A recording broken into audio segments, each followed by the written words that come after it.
যারা মানকচু খেতে ভালোবাসেন তারা একবার অন্তত এই রেসিপিটি ট্রাই করে দেখুন।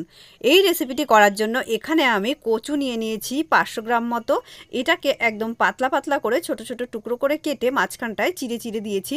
এইবার কড়াইতে কিছুটা গরম জল বসিয়ে 1 চামচ লবণ দিয়ে গুলোকে দিয়ে প্রায় 15 মিনিট মতন সেদ্ধ করলাম। তারপর জল ঝরিয়ে নিয়ে একটা থালার মধ্যে তুলে নিলাম। 1 চামচ লবণ, 1 চামচ হলুদ, বড় চামচের 1 চামচ বেসন আর বড় চামচের 1 চামচ কর্নফ্লাওয়ার দিলাম আর একটু লঙ্কার গুঁড়োও অ্যাড করেছিলাম।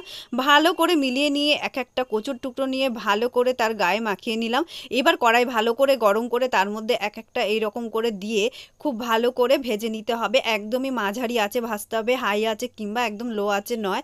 দিয়ে ভাজা হয়ে গেলে ওই তেলটার মধ্যে আমি দিয়ে দিলাম আদা বাটা দিয়ে কয়েক মিনিট নেড়েচেড়ে নিয়ে ওর মধ্যে টমেটো কুচি দিয়ে একটু লবণ দিয়ে বেশ কয়েক মিনিট নেড়েচেড়ে ঢেকে দিয়েছিলাম। ঢাকনা তুলে আবার একটু কষিয়ে নিয়ে লঙ্কার গুঁড়ো, হলুদ গুঁড়ো, জিরের গুঁড়ো দিয়ে ভালো মতো কষানো হতো। 1/2 চামচ মতো চিনি অ্যাড করে নেড়েচেড়ে নিয়ে ওর মধ্যে দিয়ে দিলাম চালমগজ বাটা। তারপর কষিয়ে নিয়ে ওর মধ্যে জল দিয়ে দিলাম। জলটা দিয়ে তারপর ভাজা কচুগুলোকে দিয়ে নেড়েচেড়ে কয়েক মিনিট ফুটিয়ে নিয়ে গরম